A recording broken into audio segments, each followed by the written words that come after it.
الحمد لله وكفى وسلام على عباده الذين اصطفى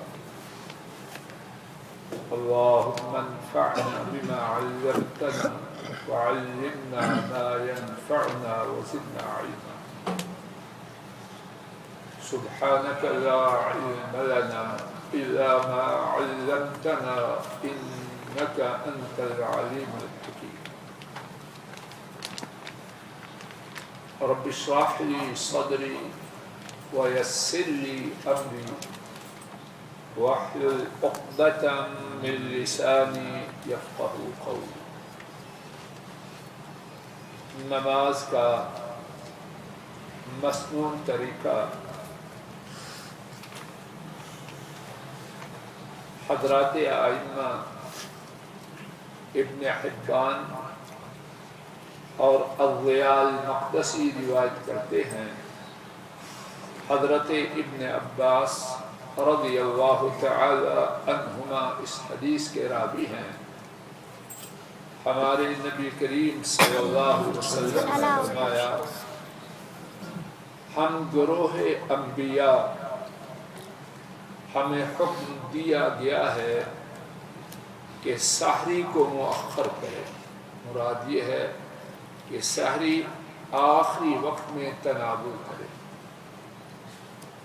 اور افطاری میں جلدی کریں مراد یہ ہے سورج کے غروب ہوتے ہی افطاری کریں اس کے بعد رکے نہیں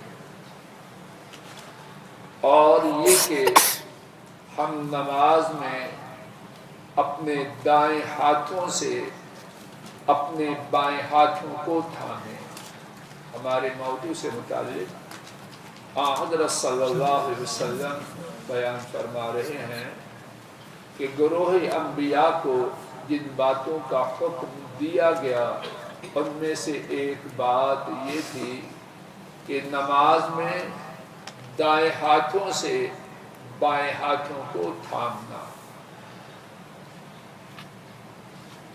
ایک اور حدیث پاک امام ابو داؤد نے حضرت ابن مسعود رضی اللہ تعالی عنہ سے روایت نقل کی کہ وہ نماز پڑھ رہے تھے اور انہوں نے اپنا دایاں ہاتھ نیچے اور بایاں ہاتھ اوپر رکھا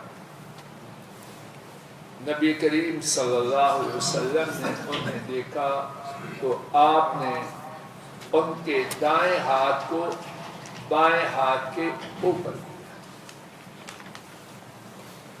ہاتھوں کے رکھنے کے حوالے سے ایک اور بات ہاتھ کہاں رکھے جائیں ناف کے نیچے اوپر یا سینے پر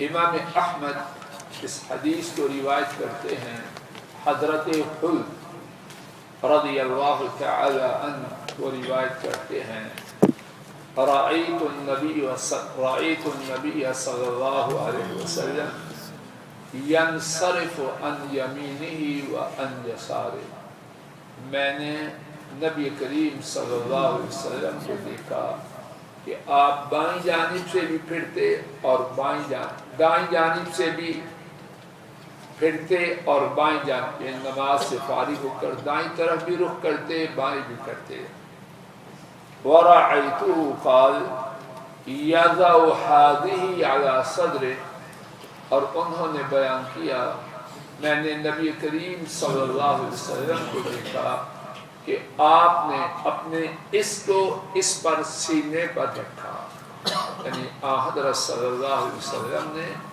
نماز کے دوران اپنے دائیں ہاتھ کو بائیں ہاتھ پر رکھا امام ابن عبد البر اور علامہ عظیم آبادی اس حدیث کو صحیح قرار دیتے ہیں اسی حوالے سے ایک دوسری حدیث حضرات ائمہ احمد ابن حبان ابن خزیمہ اور ابن بہقی 4 محدثین نے اس حدیث کو روایت کیا حضرت وائل بن حجر رضی اللہ تعالی عنہ وہ بیان کرتے ہیں کہ میں نے نبی کریم صلی اللہ علیہ وسلم کے ساتھ نماز پڑھی تو آپ نے اپنے دائیں ہاتھ کو اپنے بائیں ہاتھ پر سینے پر رکھا، اور اس حدیث کو امام ابن حبان اور ابن خزیمہ نے صحیح قرار دیا۔ تو ان دونوں احادیث سے یہ بات ثابت ہو رہی ہے کہ حضرت صلی اللہ علیہ وسلم نماز میں اپنا دایاں ہاتھ اپنے بائیں ہاتھ پر سینے پر رکھتے ہیں۔ اس حوالے سے مزید دو باتیں، ایک بات یہ کہ بعض حضرات اللہ ان سب پر رحم کرے یہ کہتے ہیں کہ حضرت علی رضی اللہ تعالی عنہ ان سے روایت ہے کہ ہاتھ ناف کے نیچے رکھا جائے۔ حافظ ابن حجر رحمہ اللہ فرماتے ہیں کہ اس حدیث کی اسناد ضعیف ہے، اور امام نووی رحمہ اللہ فرماتے ہیں کہ اس حدیث کے ضعیف ہونے پر اتفاق ہے۔ ایک درست ثابت شدہ اور صحیح بات جو دو احادیث سے ثابت ہے، اس کو چھوڑ کر ایسی حدیث کی طرف رخ کرنا جس کی سند ضعیف ہو، اور بقول امام نووی رحمہ اللہ اس کے ضعف، اس کی کمزوری، اس پر اتفاق ہو، پھر اس کو دلیل بنانا یہ درست ہے۔ اس حوالے سے ایک اور بات، کچھ بھائی کہتے ہیں کہ سینے کے پر ہاتھ باندھنے میں تکبر ہے، کہتے ہیں پہلوان کھڑے ہیں دیکھو سارے۔ یہ بات مسلمان کو زیر نہیں دیتی۔ دو احادیث سے جو بات ثابت ہو رہی ہے، سینے پر ہاتھ کس نے رکھا؟ نبی پاک صلی اللہ علیہ وسلم کے بارے میں اس طرح کا انداز، نبی کریم صلی اللہ علیہ وسلم کے بارے میں اس قسم کا انداز مسلمان کو دے گا۔ علاوہ ازیں ہمارے جو بھائی سینے کی بجائے زیر ناف ہاتھ رکھتے ہیں، وہ خواتین کے بارے میں کیا کہتے ہیں؟ کہاں ہاتھ باندھیں؟ تو کیا پسند کرتے ہیں کہ ان کی خواتین کو کہا جائے یہ پہلوانیاں کھڑی ہیں؟ بات بنتی نہیں نا، دین کی بات ہے، احادیث کی روشنی میں کریں یہ طنز تشنیع، یہ مناسب نہیں، بالکل نامناسب۔ ایک اور بات اس حوالے سے سمجھنے کی یہ ہے، خواتین کہاں ہاتھ باندھیں؟ اس بارے میں تو جو زیر ناف ہاتھ باندھنے والے ہیں وہ بھی یہی فرماتے ہیں کہ خواتین کہاں ہاتھ باندھیں؟ سینے۔ سوال یہ ہے کہ آپ کسی حدیث میں حضرت صلی اللہ علیہ وسلم نے خواتین اور مرد ان کے کھڑے ہونے، ان کے ہاتھ باندھنے، ان کے رکوع کرنے، ان کے سجدہ کرنے میں، ان کے تشہد میں کوئی فرق بیان کیا؟ ٹھیک بات یہ ہے ان تمام باتوں میں جناب نبی کریم صلی اللہ علیہ وسلم نے مردوں اور عورتوں کی نماز میں کوئی فرق بیان نہیں کیا۔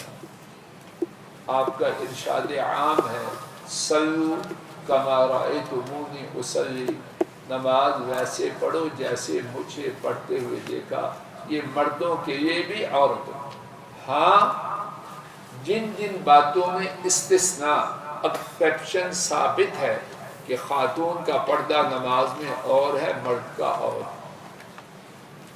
جن میں استثناء ایکسپشن ہے، سر پر اور دونوں آنکھوں پر، اور جن میں نہیں، کسی کو یہ حق نہیں پہنچتا کہ اپنی مرضی سے یہ کہے کہ یہ کیفیت خواتین کے لیے زیادہ مناسب ہے اور یہ غیر مناسب، میں آپ یا کوئی اور اس کی کیا حیثیت؟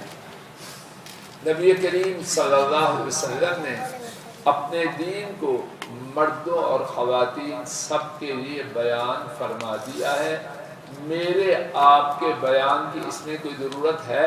جواب دو۔ تو یہ بات بھی ٹھیک۔ ہاتھ باندھنے کے حوالے سے ایک اور بات، جب ہاتھوں کو باندھیں تو ہاتھوں کی پوزیشن کیا ہو؟ میرے علم کے مطابق یہ تھوڑا بہت میں دیکھ کے آیا ہوں اللہ کی توفیق سے، دو طرح سے ہاتھوں کا باندھنا احادیث سے معلوم ہوتا ہے۔ ایک طریقہ صحیح بخاری میں ہے، حضرت سہل رضی اللہ تعالی عنہ بیان کرتے ہیں کہ لوگوں کو یہ حکم دیا جاتا کہ آدمی اپنا دایاں ہاتھ نماز میں اپنی بائیں کونی پر رکھے، بائیں کلائی معاف کرنا، بائیں کلائی پہ رکھے، کلائی یہاں سے یہاں تک کیا تو حکم دیا گیا کہ آدمی اپنا دایاں ہاتھ نماز میں اپنی بائیں کلائی پہ رکھے، ایک یہ ثابت ہے۔ اور دوسری حدیث پاک یہ ہے کہ نبی کریم صلی اللہ علیہ وسلم سے یہ ثابت ہے کہ آپ اپنا ہاتھ اس طرح دائیں رکھتے کہ آپ کے ہاتھ پر، جوڑ پر اور کلائی پر، تین چیزوں پر۔ بات واضح ہو رہی؟ اس کیا کہتے ہیں اس کو، ہتھیلی اس کی پشت پر، جوڑ پر اور کلائی پر، تینوں پر۔ اور یہ بات میں بارہا عرض کرتا ہوں اور میرے خیال میں بہت ہی یاد رکھنے کی، جو بات نبی پاک صلی اللہ علیہ وسلم سے ایک سے زیادہ طریقوں سے ثابت ہے، اس بارے میں کسی کو حق نہیں کہے کہ صرف یہی کرو، یہ غلط ہے۔ ڈاکٹر صاحب جی واضح کریں، جو دو طریقے ثابت ہیں، اللہ رب العالمین گواہ ہے، اگر نبی کریم صلی اللہ علیہ وسلم سے کسی بات کے بارے میں 100 طریقہ ثابت ہو، 100 کا 100 سر پر اور آنکھوں پر، اور اللہ کے فضل و کرم سے یہ اہل حدیث کا مذہب ہے، اللہ اسی پر زندہ رکھے، اسی پر موت۔ اور جو بات آپ سے ایک طریقے سے ثابت ہو، اس میں سوا کی بھی گنجائش، سوا تو بہت دور ہے، 1.001 کی طرف کیوں جاتے ہیں؟ آپ سے اس بارے میں جس طرح میں عرض کر رہا ہوں، دو طریقے میں ابھی پڑھ کے آیا، یا دائیں ہاتھ کلائی پر، بائیں کلائی، یا دایاں ہاتھ تین چیزوں پر، ہاتھ پر، جوڑ پر اور کلائی، دونوں میں سے انشاءاللہ جو طریقہ اختیار کرے اس نے سنت کو پا لیا۔ اس کے بعد نماز میں اپنی نگاہ کو کہاں رکھیں، اس بارے میں میرے ساتھ دو احادیث سماعت فرمائیے، ان کا ترجمہ امام بخاری اور امام مسلم نے حضرت جابر بن سمرہ رضی اللہ تعالی عنہ کے حوالے سے حدیث روایت کی۔ حضرت صلی اللہ علیہ وسلم نے فرمایا، لوگ اس بات سے یقیناً ضرور رک جائیں گے کہ اپنی نگاہوں کو نماز میں اوپر اٹھائیں، یا ان کی نگاہوں کو اچک لیا جائے۔ تو معلوم ہوا نماز میں اپنی نگاہ کو اوپر بولتے جاؤ، اٹھائیں گے تو خدشہ ہے کہ دنیا ہی میں آنکھیں چھین. عام طور پر دل چاہتا ہے کہ دعا میں نگاہ اوپر کرے، اور خود نبی کریم صلی اللہ علیہ وسلم سے ایسا کرنا ثابت.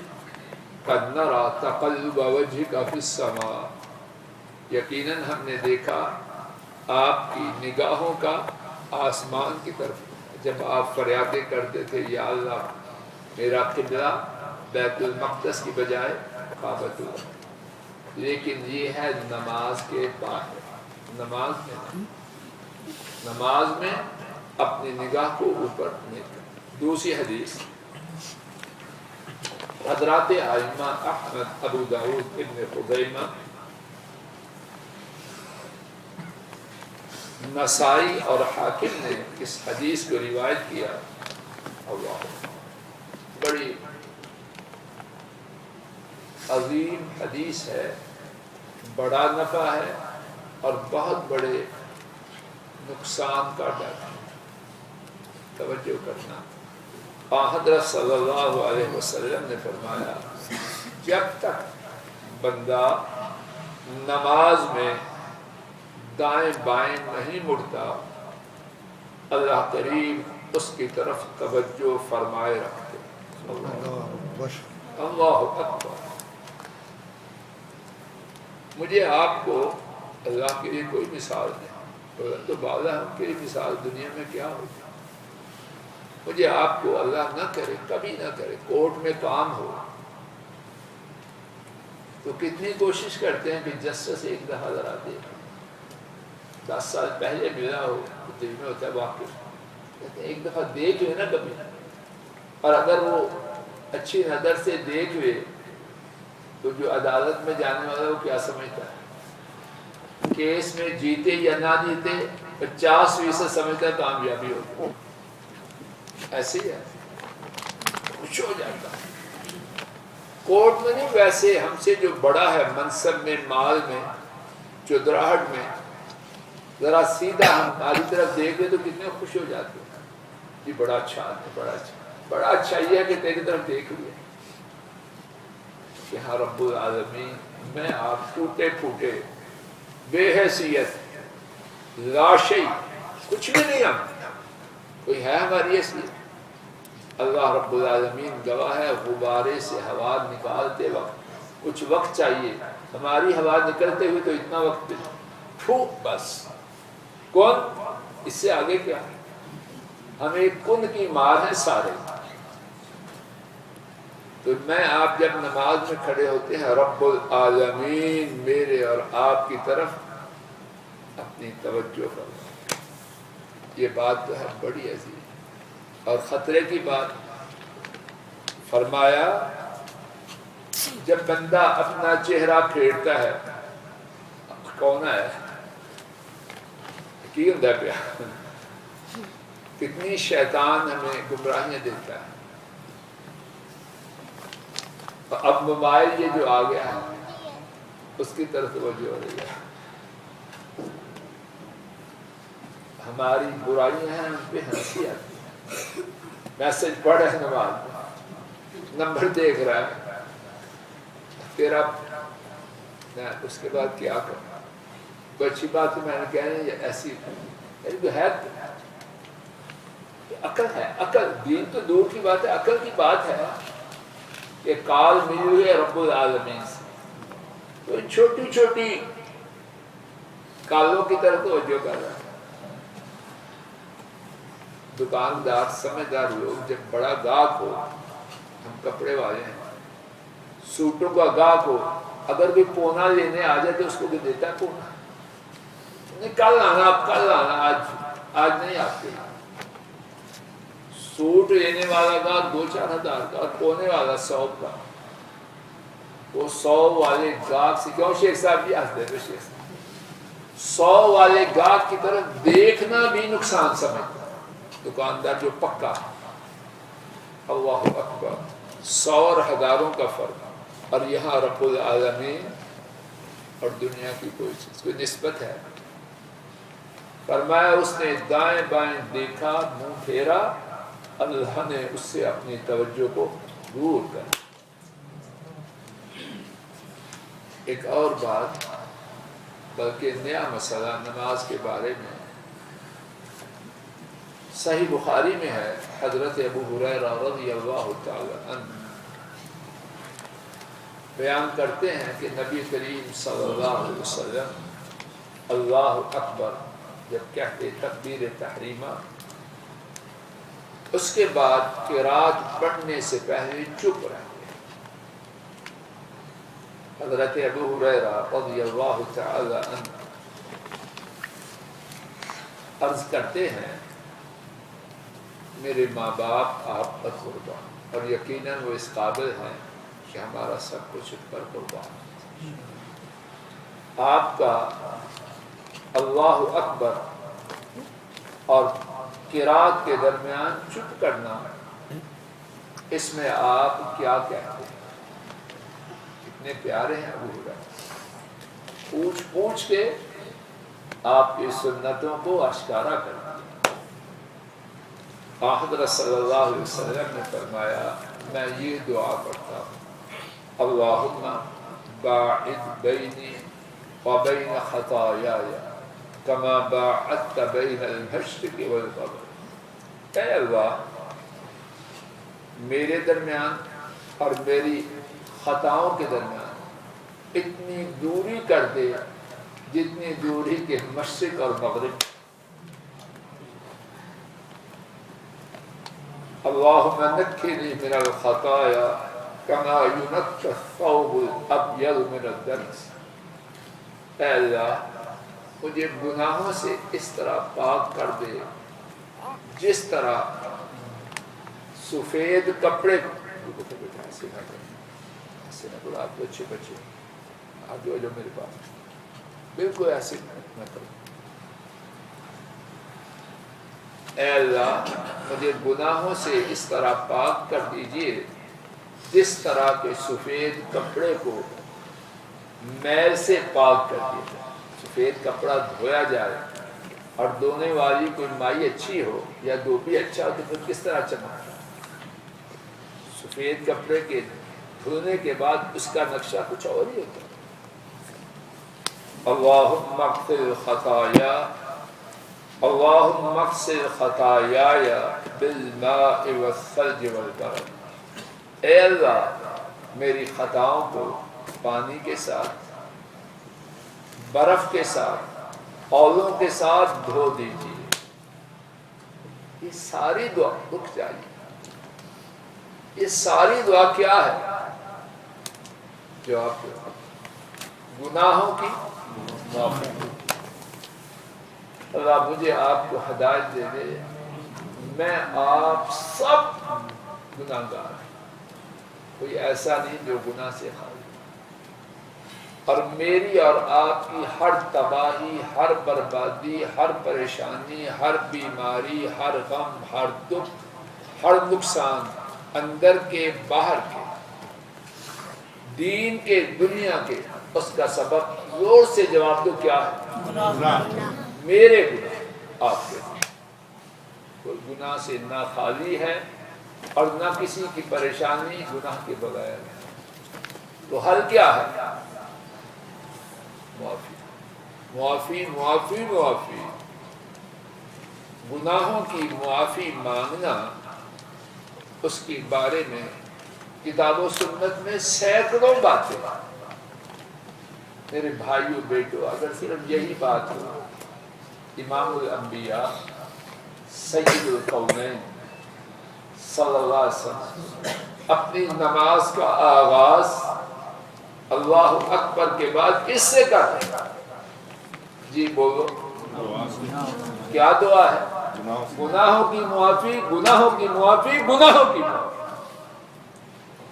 ساری دعا میں کوئی اور بات ہے؟ گناہوں کی معافی طلب کرنے میں کسی اور بات کو داخل ہی نہیں کیا۔ اس میں ایک تو گناہگار کے لیے تسلی ہے۔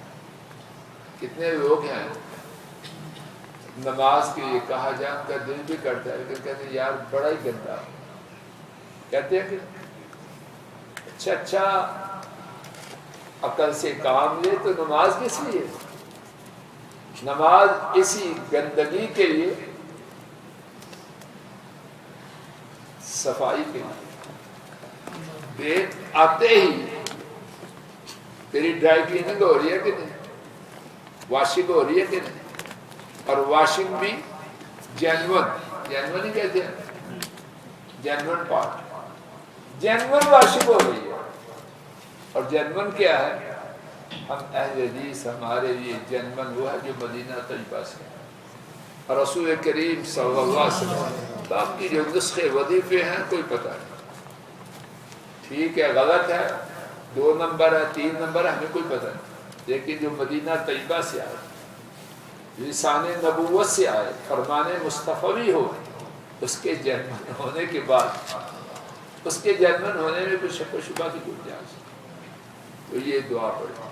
اسی طرح یہ دعا بھی ہے، سبحانک اللہم و بحمدک و تبارک اسمک و تعالی جدک و لا الہ غیرک، اللہ کی تعریف۔ اور اگر چاہے تو دونوں دعاؤں کو جمع کریں، اور ان کے علاوہ اور دعائیں بھی ہیں، جو ثابت ہیں وہ پڑھتا جائے، 1 پڑھے 2 پڑھے 3 پڑھے، جیسے کرے انشاءاللہ خیر ہی خیر، لیکن امام زیادہ دعائیں نہ پڑھے، امام اور مقتدی کا فرق ہے، اتنی اس کو تو اللہ کے لطف آ رہا ہو، مفتی بد دعائیں نہ دیتے ہیں، مقتدی اپنی اپنی جب نماز پڑھیں سب کو جمع کریں یا 1 2 پڑھیں، امام راہ اعتدال اختیار۔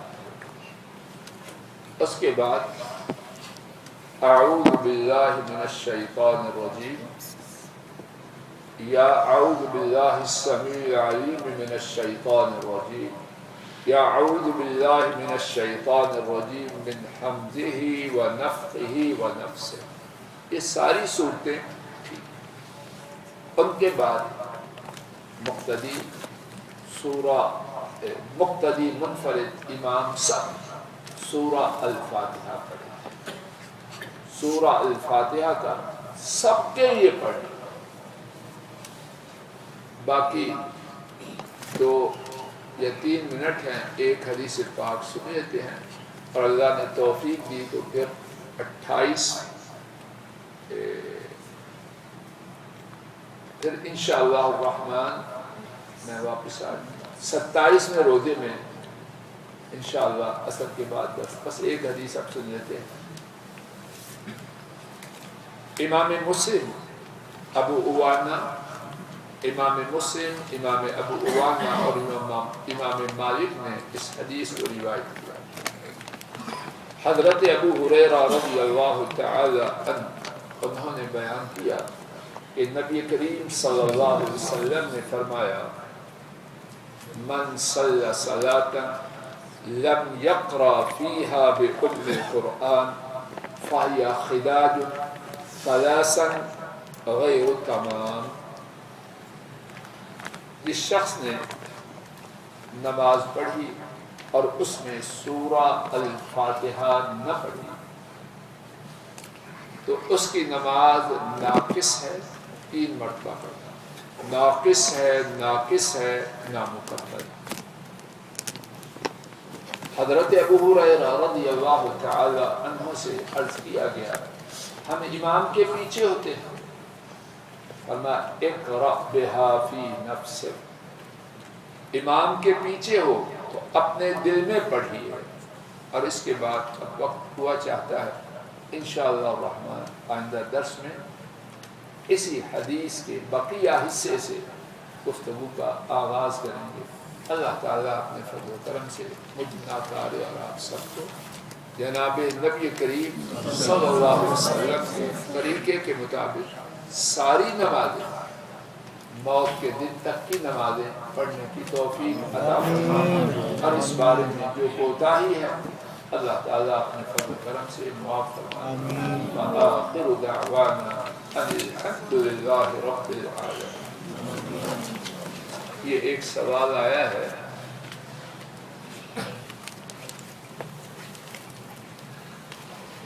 خواتین کا لباس نیچے والا کہاں تک ہو؟ آپ چلے جاؤ پڑھ جا کے. اب آپ خواتین کی بات ہے, آپ ختم ہو گئی. حاری صاحب آ جاؤ اپنے شکر. حاری صاحب ابھی آپ کی شادی بھی نہیں ہوئی, اس لیے آپ جب ہوگی تو بتلا دیتا. جاؤ جاؤ, آپ کا سبق آپ صبح تھا, بیٹھ جاؤ.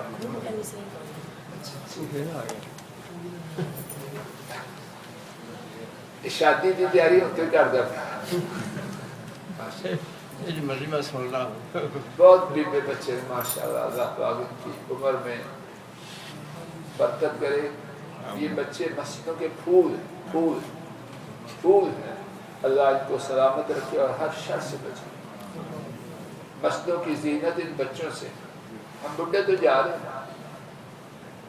اور اللہ ان کو ٹھیک طریقے سے مسجدوں والا بنا, کہ مسجدوں میں آئے اور مسجدوں کی خدمت اور ذمہ داریاں اللہ کے فضل و کرم سے جو بڈھے کر رہے ہیں اس سے بھی اعلیٰ طریقے سے. اور انشاءاللہ اگر اسی طرح چلتے رہے تو یقیناً کریں انشاءاللہ. ایک کسی پتہ نہیں بہن نے یا بھائی نے سوال کیا ہے, اور سوال کا پس منظر یہ ہے کہ ہم کثرت سے کہتے ہیں ٹخنے ان سے کپڑے اونچے کریں, پتلون چادر شلواریں اوپر کریں. تو خواتین اگر وہ کریں تو ان کے قدم تو ننگے ہو جائیں گے. جواب یہ ہے ٹخنے ننگے کرنا یہ خواتین کے لیے نہیں, یہ مردوں کے لیے. اگرچہ فیشن زدہ خواتین اور عورتیں ان کے ہاں دنیا بدل چکی ہے. مرد ان کی پتلونیں ارشد صاحب جی کہاں تک ہیں, نیچے تک, اور خواتین وہ شارٹ ہو گئی. اللہ ہدایت. خواتین کے لیے نماز میں ضروری ہے کہ ان کے قدم اوپر کی جانب سے ڈھکیں. خواتین, اور یہ بات نوٹ فرما لیجیے, خواتین کے قدم اور ان کے ہاتھ یہ پردہ ہے. خواتین کے قدم اور ان کے ہاتھ پردہ ہے, غیر محرم کے سامنے نہیں آنا چاہیے. اور نماز میں خاتون اگرچہ غیر محرموں کے سامنے نہیں بھی ہے پھر بھی اس کے قدم ڈھانپے ہونے چاہیے. شلوار اتنی بڑی ہو, اوپر کوئی بڑی چادر ہو, جرابیں ہوں, باہر کیف خواتین کے لیے نماز میں اپنے قدموں کے اوپر والے حصوں کا ڈھانپنا. اللہ تعالیٰ کتاب و سنت کی پابندی کی توفیق عطا فرمائے, اور اس بارے میں غلطی کو اپنی رحمت سے معاف فرمائے.